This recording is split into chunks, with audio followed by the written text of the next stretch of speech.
हर पल तेरी याद सताए, मुझे रतियों में नींद न आए। जुदाई तड़पाती है सनम तेरी, जुदाई तड़पाती है सनम तेरी, जुदाई तड़पाती है सनम। हर पल तेरी याद सताए, मुझे रतियों में नींद न आए। जुदाई तड़पाती है सनम तेरी, जुदाई तड़पाती है सनम तेरी, जुदाई तड़पाती है सनम।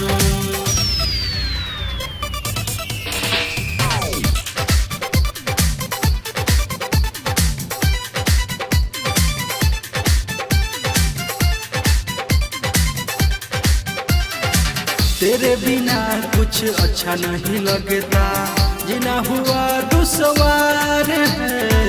कैसे बताऊं क्या हालत है मेरी, ताना मारत संसार है।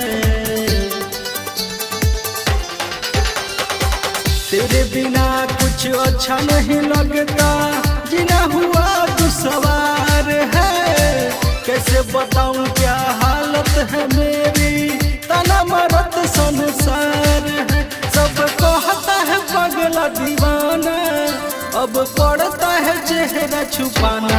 जुदाई तड़पाती है सनम तेरी, जुदाई तड़पाती है सनम तेरी, जुदाई तड़पाती है सनम।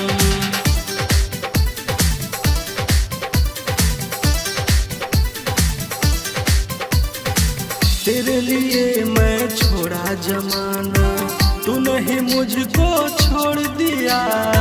घर परिवार अपनों से रिश्ता नाता सब तोड़ लिया। तेरे लिए मैं छोड़ा जमाना, तूने ही मुझको छोड़ दिया। घर परिवार अपनों से रिश्ता नाता सब तोड़ लिया।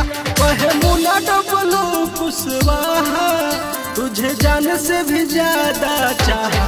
जुदाई तड़पाती है सनम तेरी, जुदाई तड़पाती है सनम तेरी, जुदाई तड़पाती है सनम। हर पल तेरी याद सताए, मुझे रतियों में नींद न आए। जुदाई तड़पाती है सनम तेरी, जुदाई तड़पाती है सनम तेरी, जुदाई तड़पाती है सनम।